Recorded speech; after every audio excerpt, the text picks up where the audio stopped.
So, okay. Actually, so the first question, were you born in the US or were you born outside of the US? I was born in the US. Oh, look at the camera.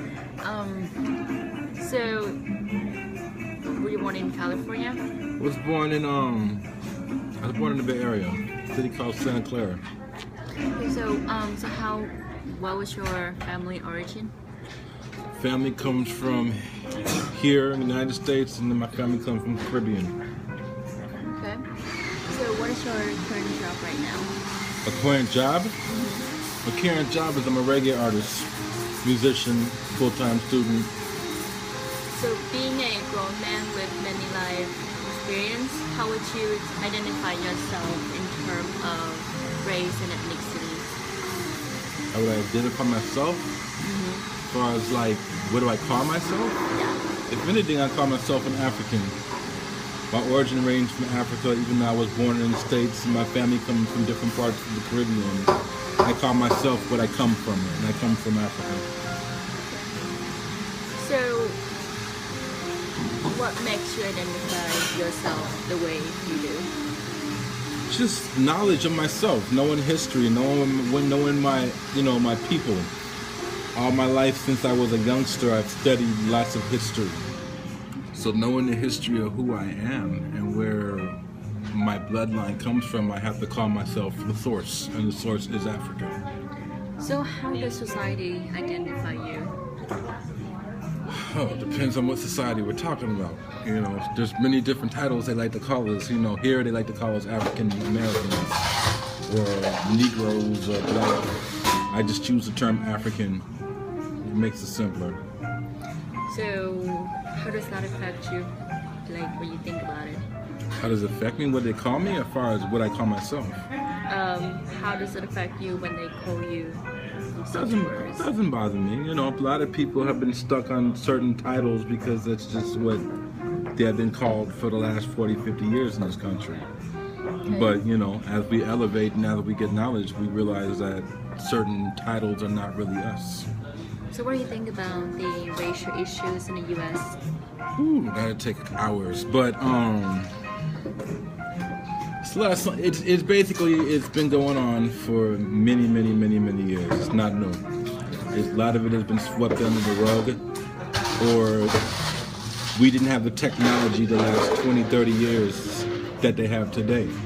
So a lot of the occurrences that you're seeing, it's not like it's a new issue. It's something that has been going on. But now that we have cameras and videos and everybody has them, we're getting to see it firsthand now. So you can't really deny it. You can't really say that these issues exist. It's something that needs to get addressed, and it needs to get addressed without sweeping it under the rug. A lot of people want to put the blinders on and say it doesn't, like everything is good. We have a black president, so there's no racial issues anymore, and that's far from the truth. So, it's deeper than that, but that's the quick answer, Okay. So, how is your opinion, your personal view right now different from how you thought about it in your teenage age or in your 20s, 30s? It's not much difference. I was blessed to be aware of certain circumstances when I was in my pre-teens.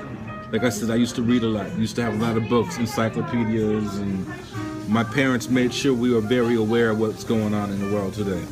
So I was aware of the racial issues, I would say, when I was 11, 12 years old.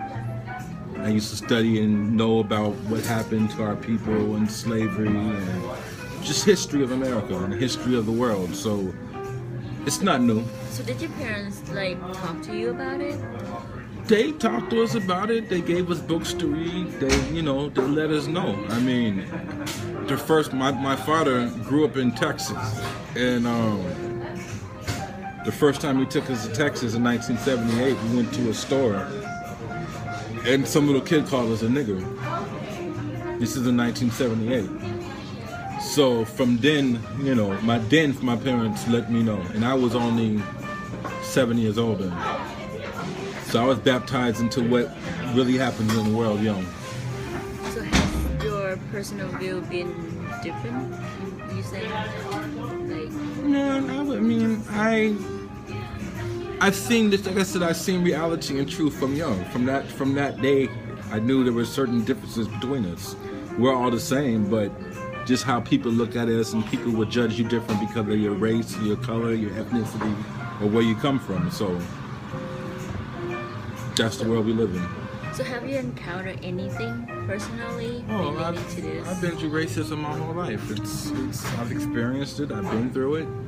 You know, it's something as a person of color we all go through.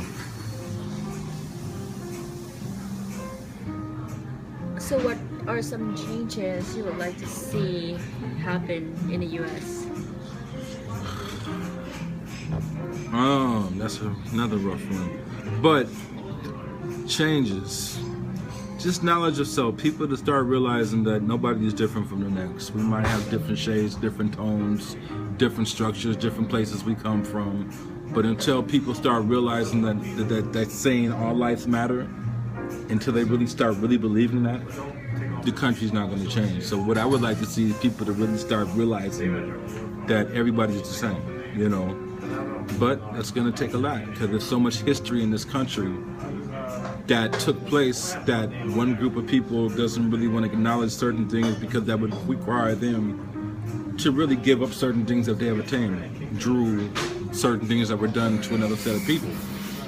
So it's just going to have to come to balance. The world is going to have to balance out. America's going to have to balance out.